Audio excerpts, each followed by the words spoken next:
नेताजी सुभाष चंद्र बोस भी उस तिरंगे की लड़ाई लड़ रहे थे जो पूरे भारत का नेतृत्व कर रहा था, जो भारतीय भावनाओं, भाईचारे, संस्कृति और परंपरा का प्रतीक था।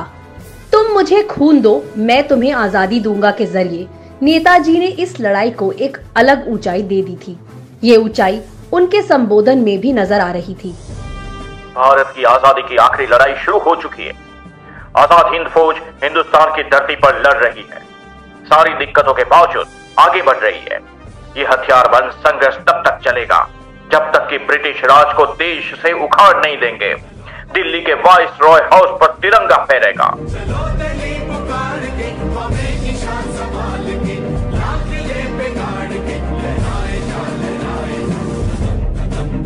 ये नेताजी का अपने प्यारे देश के नाम संबोधन था, लेकिन अगला संबोधन अपने उस प्यारे नेता के नाम था जिनकी प्रेरणा से वो आजादी के आंदोलन में शामिल हुए और कांग्रेस के राष्ट्रीय अध्यक्ष तक बने। नेताजी के अगले शब्द थे, राष्ट्रपिता, हिंदुस्तान की आजादी की लड़ाई में हम आपका आशीर्वाद मांगते हैं। नेताजी का ये संबोधन था गांधी जी के नाम।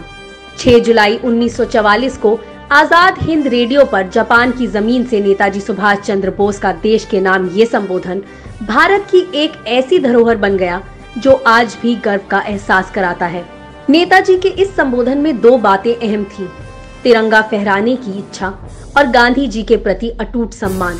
साथ ही गांधी जी के प्रति अटूट सम्मान के जरिए नेताजी ने ये संदेश दे दिया था कि भले ही वो जापान की जमीन से आजादी की लड़ाई का आगाज कर रहे हैं, लेकिन आजादी की लड़ाई के असली सेनापति तो गांधी ही हैं।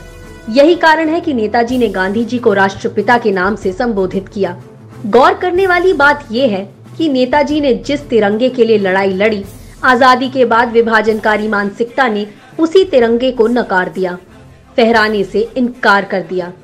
लेकिन हम भारत के लोग अपनी धरोहर के साथ मजबूती से खड़े हैं और खड़े रहेंगे। जय हिंद।